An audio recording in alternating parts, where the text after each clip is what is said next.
Enter through the sticker-covered doors and you are welcomed to Roz Talks by co-owner Marissa Sorrells. She owns the coffee house and bar with her son Benjamin. Roz Talks opened in this old building in April of 2011. Other businesses have resided in this building in the past. It's been a couple different things. It's been a couple different coffee houses in the past. It was dry cleaners many years ago. And of course, back in the glory days, it was a brothel, you know, in the middle of the red light district. So Roz Talks serves as more than just a bar and coffee house. In the back of the building is a small stage that hosts big shows. Local bands and touring artists perform here. Even though the venue looks empty during the day, you can count on it being packed to maximum capacity during a good rock show. Roz Talks hosts other events besides just concerts. We're in partnership with the German Heritage Center right now on Wednesdays. We have German films being screened. We do horror film night once a month, and there's some adult cartoon screenings once a month as well.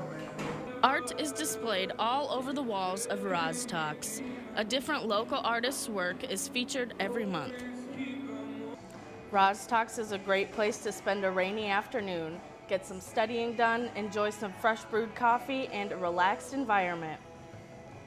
Up the stairs on the top floor is a library with shelves filled with books and VHS tapes. St. Ambrose students are welcomed at Roz Talks just as much as anyone else, especially on Tuesdays when students get a 20% discount on drinks with a student ID. Sophomore Dennis Andreev shares why he likes going to Roz Talks. Well, last time I was at Roz Talks, it was for the Condor and Jaybird show, and that was really, really good. But usually, like, I don't know, it's pretty cheap coffee, nice place to hang out, study. It's just, like, got a really, really nice aesthetic. Like, everybody there is really, really friendly, like, especially at shows, like, everybody's super welcoming. So when you're looking for your next adventure, remember Roz Talks. Your first time there certainly won't be your last. Crystal Miller, Dateline, SAU. As the weather gets nicer, it's natural to want to do something outside instead of being cooped up in your room. Dateline SAU's Crystal Miller has a new idea for you to try this spring. If you're looking for something new to do, or you just want to have a good time, you may want to check out the local concert venues. If you like music, local shows are the place to be. I sat down with Fairhaven, a local ska punk band from Davenport, and they told me their favorite thing about the local show scene. Favorite thing about playing local shows? I think it's the people that come out, honestly, because that's why we do it. It's cool to go to shows and have like people there every single time, and I don't know, it's just a blast. And people love the music. People go nuts, so it's absolutely mind-blowing. Especially anytime we play locally, I always get shocked, so it's really cool. Fairhaven has been a band and been playing local shows for 5 years. They have gained an audience of local peers who enjoy attending the shows, singing along, and dancing to the music. Last week, Fairhaven played a show at Skellington Manor in Rock Island that was different than what they're used to. It's a variety show, and we've never really done something like that. We, often when we play, it's just with other bands at local venue that they always play at, and we've never played here before. I didn't even know they did shows here. This variety show included a magician, a comedian, a lip-syncing duo, and 2 punk bands, one of them Fairhaven.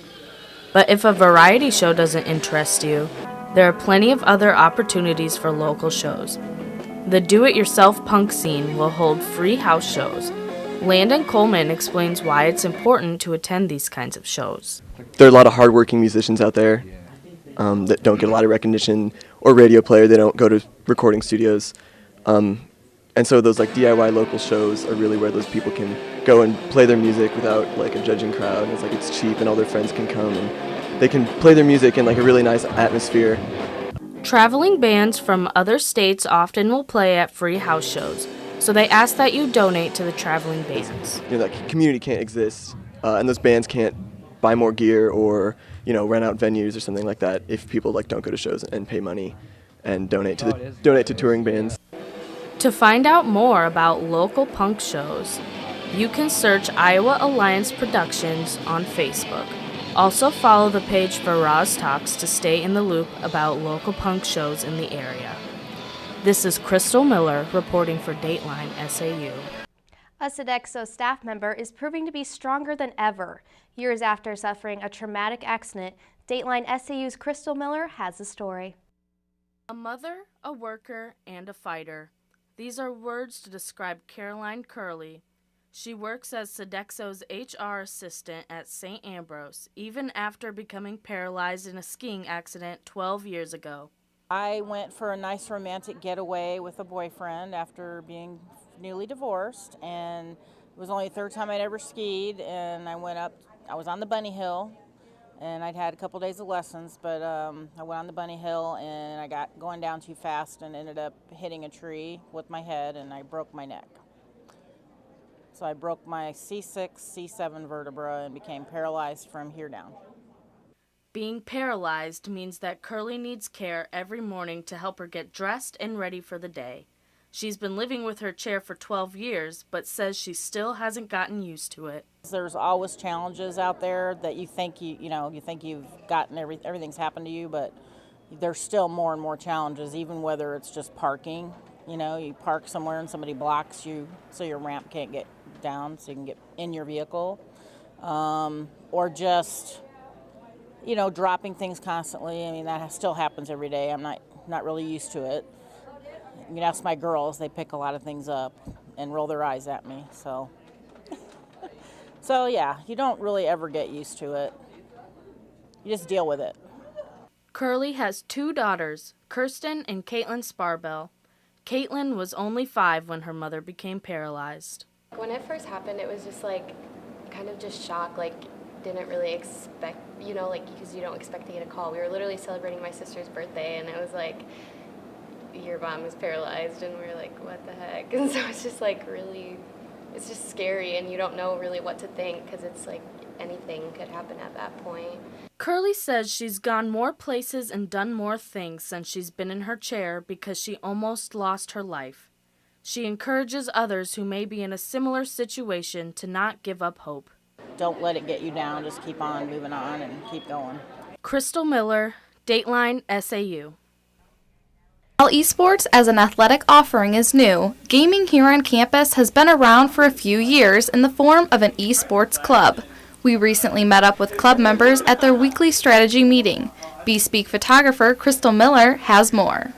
These video game-loving guys are playing League of Legends. This is my game. Most of the guys here, that's their game. This is where we found a niche and kind of a competitive side to it. But all of us we play League of Legends pretty religiously. Club member Max Cosby says the group faces off against another team online every weekend, hoping to outscore them.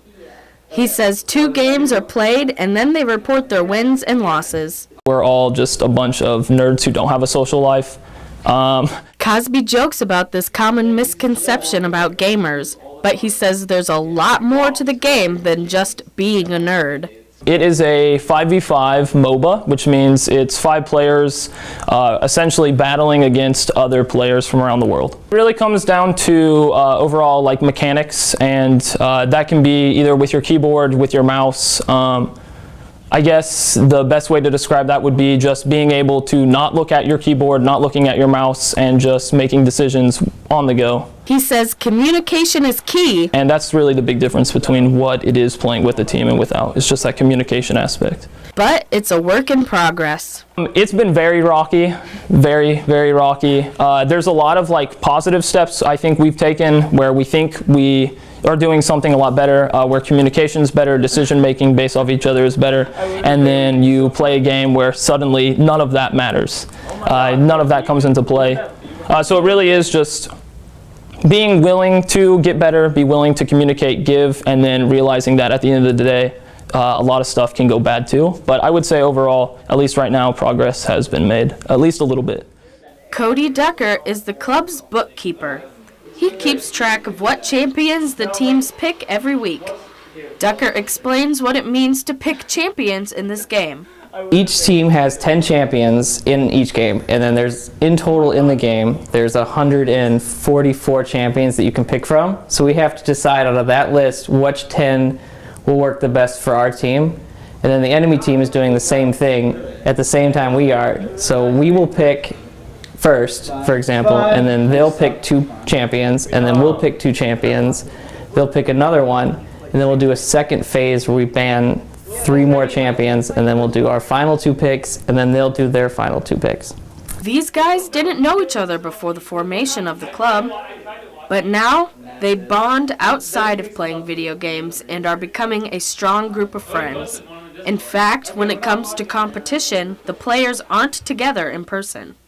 So we're all just in individual dorms. We hook up our computers, our mics, and then we use Discord, a online communication app, and then from there we'll just communicate through that. We'll be together through client, and then we just play like that. Cosby says playing League of Legends is definitely different from traditional sports, but still provides the competitive edge. At the end of the day, it's all about getting the victory and beating the enemy team. It obviously doesn't have all of the athletic side to it, the sweat and grind, but it's a lot more of the mental side of what is provided in traditional sports. It's making quick decisions, analyzing a lot of information at once, and then just kind of working through that with your team. He says seeing SAU recognize esports as an athletic event is exciting. It's cool watching it be able to grow into something that's taken seriously. This thing is just About that. more playing together. Oh crap. Like it has to be. It has to be more games together. Reporting for B-Speak, Crystal Miller. As St.